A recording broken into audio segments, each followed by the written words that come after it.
Hi, and welcome back to Inspired to Game. I'm Sean. And I am Lola. Today, we are talking about 3 mini-games. These 3 mini-games, Sirens, Defrag, and 16 Candies. Now, this was a Kickstarter campaign that has ended by the time you're watching this video. However, the Pledge Manager is opening up shortly within the next week, so we thought we would cover them for you and give you our ideas of what we think about these 3 little games. So we will begin with a quick overview of how they play. Sirens is a game for 1 to 2 players that plays in about 10 to 15 minutes. To begin the game, you will shuffle your deck and draw the top card to see what your universal rule is going to be. That's going to be determined by the icon on the bottom of the card. Then consult the rule cards to see what rule will be in effect for your game. Now, take your deck and deal out 4 cards to each of the players. They will look at their cards and draft 3, discarding 1. So that means the cards will be passed back and forth between you, each time taking 1 card. You'll end with 1 card left over, which you will place back onto the top of the deck. Now you get to choose how to place your 3 cards. They all have musical notes on them, and there are a variety of rules of how you're going to want to place them to score maximal points. Once you have decided how you're going to want to lay your cards down, you place them down, and then another 4 cards are dealt out to each player. Again, you will draft 3 cards, discarding the last card, so at that point you will have another 3 cards in your hand. Now the first 3 cards that you put down are called your root. They are set in that configuration as you place them down and cannot be moved. Your next 3 cards can be placed either before or after, or in a combination of those 2 to maximize your scoring opportunities. So once you decide how you want to place your cards, you will wind up with a song of 6 cards. This is a song that you are singing as a siren to lure in the sailors.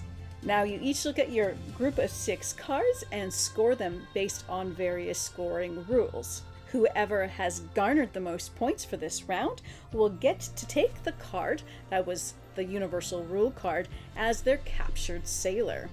Then the cards are reshuffled for another round.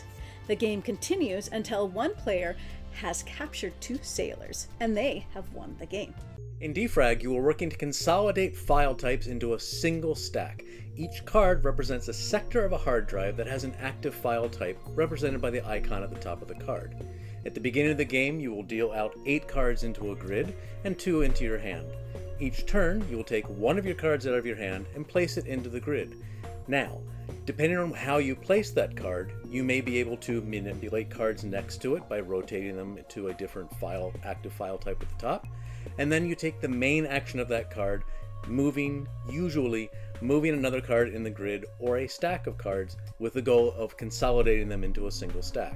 Once you run out of cards, that round is over, and you find the stack of cards that have the single file type that you were aiming for, and you score them, 1 for each icon of that active file type in the stack.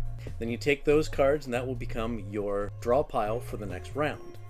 Leave the rest of the grid as is. Now the next round plays the same, but you have to choose a different active file type to consolidate.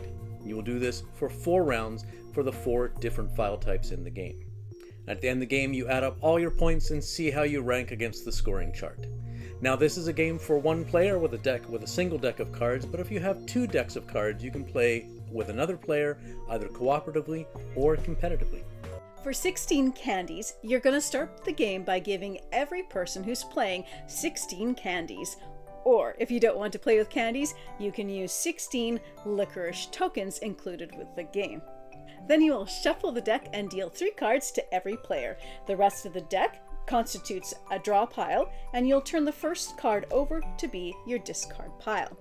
Give the first player token to the youngest player and they begin the game. On looking at their cards, they will decide whether they want to draw a card from the top of the draw pile or the first one on the top of the discard pile to add to their hand, bringing their hand to 4 cards. They will decide which one they want to discard. Now, the goal of the game is to get the most of the same type of candy. The cards have 2 sides, a top and the bottom, that can be flipped as you want to. Whatever candies are on the top of your cards are the ones that you are going for. When you think that you may have the highest quantity of one type of candy, in the top half of your cards, you can call out, "I have candy." At that point, everybody places their cards down and you count everybody's candy type on the top of their cards and you see who has the most. Once you've figured out who has won the round, as in who has the most of one matching type of candy in the top of their cards, you determine the winner of that round. Whoever loses will have to eat the top left amount of licorice candy as their penalty.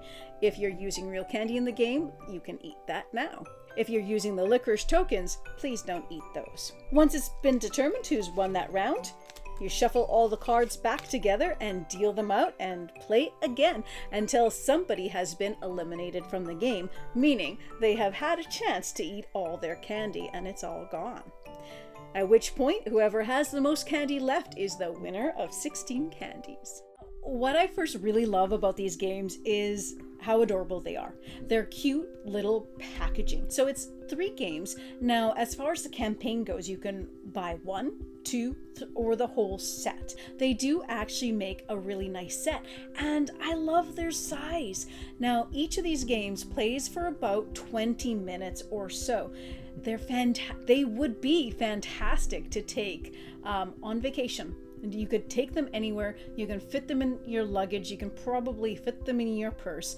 And playing so quickly, it gives a lot of flexibility of what to play, where, and when. And I really like that. And another thing that's really interesting about that is I find that they are 3 different weights or 3 different difficulty levels. So 16 Candies is a very lightweight game. Sirens is more medium weight, whereas Defrag is more heavyweight. Now this is all comparable. So you have your really easy, you have your kind of like moderately, a little bit more puzzly, and then you have your a lot more puzzly game. So what's neat about that is if you have the set and you're traveling with them, you can decide which one you want to play with based on who you're either playing with or how you're feeling, how tired you are. Do you feel like more of a puzzle tonight? And also then player count as well. Because you can't play 16 Candies on your own, although you can play the other ones solo on your own. But I do think that Sirens is more fun to play with somebody, and Defrag is just naturally a solo game. So if you do play Defrag with somebody, it's essentially a solo game that you're either playing cooperatively, where you're kind of joining forces, or competitively, where you're just seeing who scored the most on their individual game. 16 Candies by yourself, that's just called snacking. Yeah, we're gonna start off with going through each game individually based on their numbers. So they're 1, 2, and 3. So we will talk about Sirens first. Now, what's really unique about Sirens is not only are you putting together this song, but this game comes with an app that right now is still in development, where you're going to be able to scan each of the cards that you play, and then it's going to play the song for you. So you'll actually be able to hear the song that you created over the course of the game. And I love that concept. It's really, really interesting. Even though you're playing them for color and for points, how does it sound as a composition? And my eldest is actually into music, and she's agreed to put together some of the music of some of our games and the cards that we came up with. So we'll play those for you really quickly here.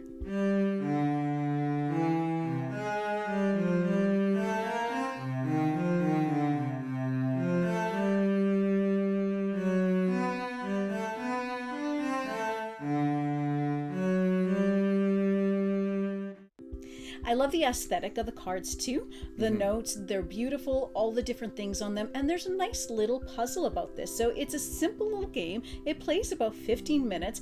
I love the drafting. We're drafting the cards back and forth. The nice thing about that is there are 2 wilds. So if somebody starts off the game with 2 wilds in their hand, then they have to pass it to you. So that means that you're each going to get one. And the scoring for all the different parts are very, very interesting. There's actually, it's actually a little bit of math involved, because one scores exponentially, another one scores by squares, another one just by adding or whichever. There's a whole variety of scoring mechanisms, which is really neat. And what's also nice, because it is a fairly simple game, but drawing that universal card for a universal rule at the beginning means that each game is going to play slightly differently, because you'll have a different rule in that game than, say, you did in your previous game. And I like how if you win that first round, you get that card, and that's your sailor, and it does give you a bonus heart for your next round, and then you just play until somebody has won too. I really like Sirens. It's a little addictive. It's fun to play, and I just can't wait till every time we play, we could also hear the song and hear what that sounds like, because that just adds a really interesting dimension to the game. And just to go back, I really do like that as well. The fact that the scores are only for that round. It doesn't matter if you scored 15 or 20 or 30 points. It depends on, did you win that round or not? That's all. Then you wipe the board and you're back to 0 for the next round. Yeah. So that is Sirens. So next is Defrag. Now, Defrag is a fantastic puzzle. This one was a little bit trickier to learn, and as such for the overview, it was kind of tricky to give a quick overview without making it confusing. But once you get into the game, it's a lot of fun. This is actually my favorite of the three. It is the more thinky, it is more like a puzzle, and at one point it made me think of like a game of chess. So there's a lot going on, and it's really interesting, like how you're going to rotate your cards, how you're going to use the different mechanisms. And you can use, when you're playing cards from your hand, you have those two cards, but you can use either side, and that's going to be your choice. But when you're scoring an icon, you can't have any other icon in the active position during that scoring round. So you have to time things very carefully with your deck. How many turns do you have left? Because obviously you want to maximize your score, but you're not going to score if you don't have all the cards there. So it makes it for a really tight and interesting puzzle to play.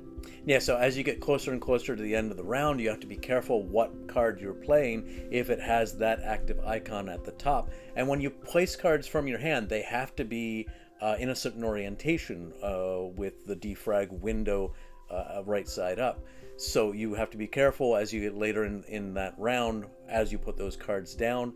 And as you progress in the game, each round you're losing a card, so you have less cards to play with and less turns to play with, and you could end up getting caught flat-footed. You've arranged things for that final icon to have a bunch of cards with that as the active icon at the top, so you can consolidate them all, and you find out you don't have enough cards to make them into one pile. Yeah, I think as we play it more, you find that during each round, you actually start to try to set yourself up for the next round. You're thinking about which icons to have and where to have them, so you have a full picture. So Defrag is definitely the heaviest of the three, and it's just a delicious puzzle. I really, really love this one. Yeah. I also really like how it's a solo game, but you can also still play it competitively or cooperatively. And going back to what I was saying about taking games like this out on vacation, I know for myself a lot of times that I feel like if we're on vacation, we've had a long day, we don't have a lot of energy to play a big game afterwards, and sometimes who I'm with doesn't have energy to play something either, so that means I'm just playing by myself again. Wait a minute, you've been camping with somebody else? This video is over. So it's nice to have that option where, well, nobody wants to play with you tonight, so I'm pulling out Defrag and playing that myself because it's a whole lot of fun. Now we move on to 16 Candies. Now 16 Candies is the lightest of the bunch. This is a game you can play with a 3-year-old, I think. It's very, very simple. But what makes this one kind of unique is the fun part where your candies are your health points. And of course, you don't have to play with them. You can use the little enclosed tokens instead. And even if you are playing with candies, you don't actually have to eat them all in one sitting. But I thought that this was a really fun component of this. because it's a really great game for a sore loser. So if you don't like losing, well, there is no losing in this game, because you lose, you win. So if you lose, that means you get to eat your candy, and that's a whole lot of fun. See, but if you're playing with your 3-year-old, you can use vegetables. If you're backpacking, you can use trail mix. And I thought of a good variation, so it kind of brings back the if you lose, you still could lose, because I think you play it with Birdie Bot's Every Flavor Beans. Oh, that's a good idea too. Yeah. And you have to eat what you lose, and you might end up with that vomit flavored But beans. trail mix, that's a fun idea. Or yeah, if you're playing with a toddler, you got peas or corn or something like that. I'm picturing 2 people on a deserted island thinking, how are we going to divide up this food? I know. We'll play 16 candies. So it's a lot of fun as well. It is definitely my least favorite of them because it is so light, but I really do like the candy eating element, and that's how we play it, because I like my candy and it's a great excuse to eat candy. Mm-hmm. Yeah, it's a very high luck game. It could turn out that you deal the cards out, and before you even get your first turn, somebody's decided they have that instant win of the 6-5-4, or they've got enough candies that they're just going to claim it. And you're like, but I didn't even get I'm getting more candies, I guess, then. But it is still a lot of fun. So I don't mean to downplay that, because yes, it is really light, but there are times where you just want to play a game like that, where you just have the cards, what you get, you won, I eat, you eat, whatever. It is a ton of fun. All 3 of these games are addictive, and they make a really nice set. So if it's something you're interested in, 3 20-minute games of a variety of different weights, a little bit more puzzly or a little bit more simpler, check out the campaign. It's on Kickstarter right now, as in you can go to the page and see it, but you can't pledge.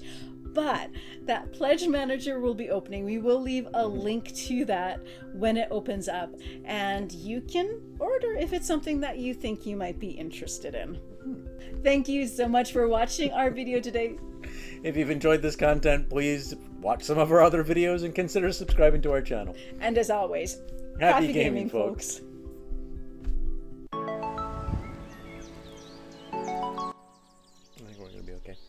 I'm not going to sneeze. That's funny, because I'm about to sneeze. All right. No, it makes me nervous. If you manage to do this, you can take your stack that you have put together and count how many icons that you have, and that is going to be your score. I feel like I'm too laid back.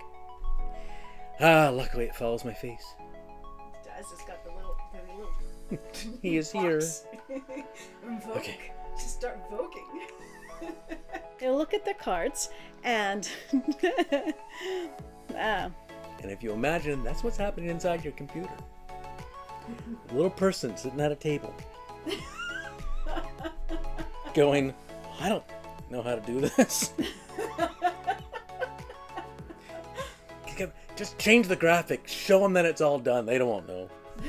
My impression of this game, I'm a box.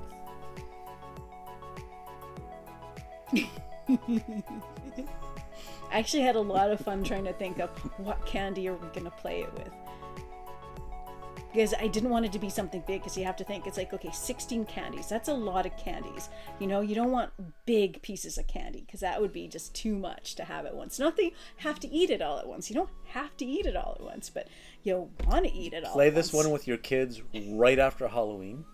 Yeah, that's a good idea. This is a good Halloween one. Yeah. Yeah, and they got to provide you your They 16 provide all the candies. I did nibs. I liked it with nibs. Yeah. Yeah. Thank you so much A for... good drinking game. 16 shots. Oh no. Who's going to hit the floor the fastest? That would not be my game. At some point you're like, I've got 24. You can't have 24. You're seeing double at this point, aren't you?